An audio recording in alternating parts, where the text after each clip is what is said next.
Welcome to freedivorce.com. This is Christina. This is Ed. Today we're going to talk about the different varieties of long-term spousal support agreements or orders. We're going to discuss 8 different varieties of spousal support orders.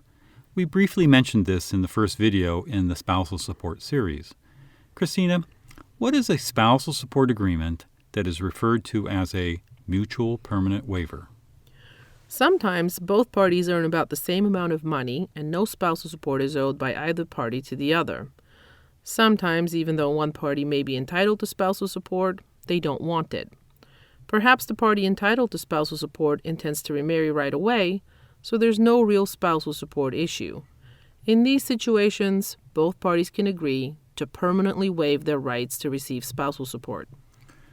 Do you need special language in your settlement agreement if you intend to do a permanent waiver of spousal support? If you both agree that neither one of you wants spousal support, it is very important that the language you use in your settlement agreement makes it absolutely clear that both parties are completely waiving their rights to receive spousal support. Simply saying that no spousal support shall be payable by either party to the other is not sufficient.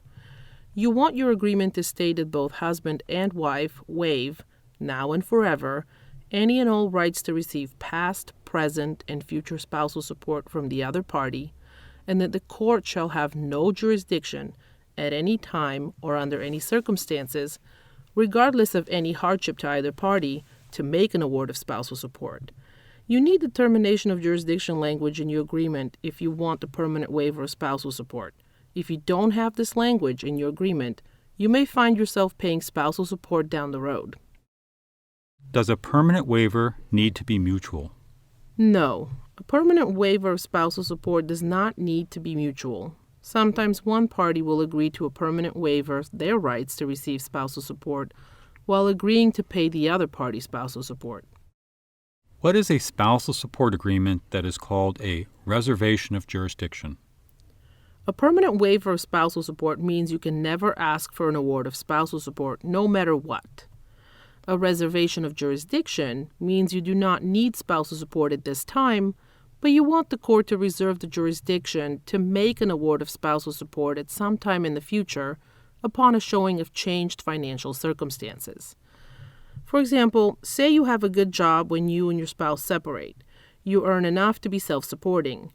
However, you're worried you may be laid off.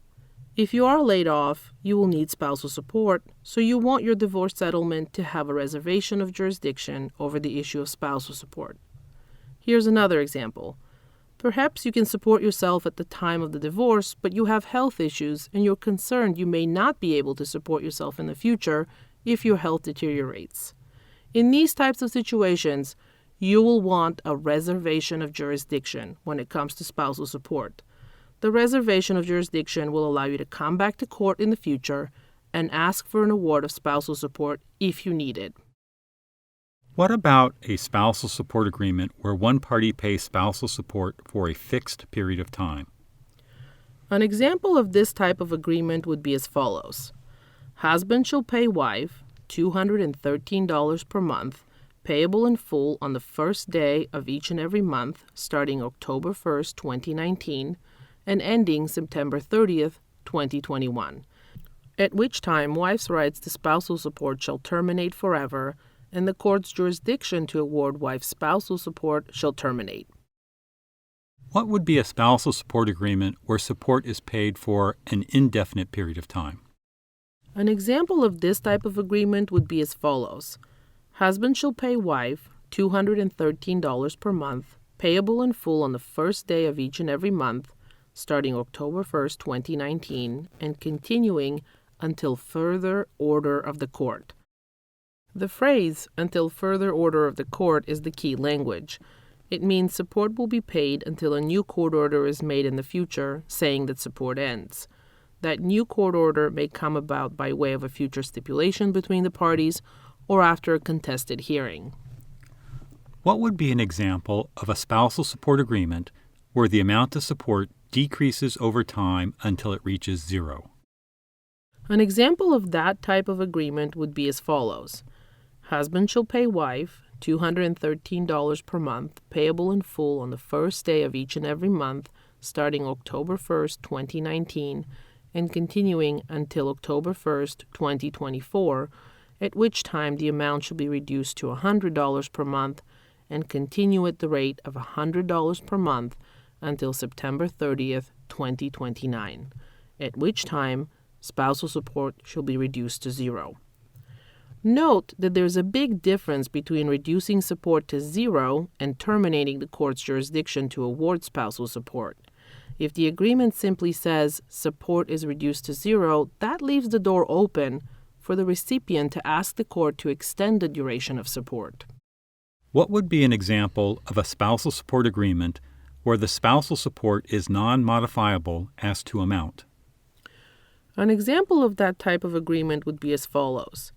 Husband shall pay wife $213 per month, payable in full on the first day of each and every month, starting October 1st, 2019, and continuing until October 1st, 2024, or further order of the court.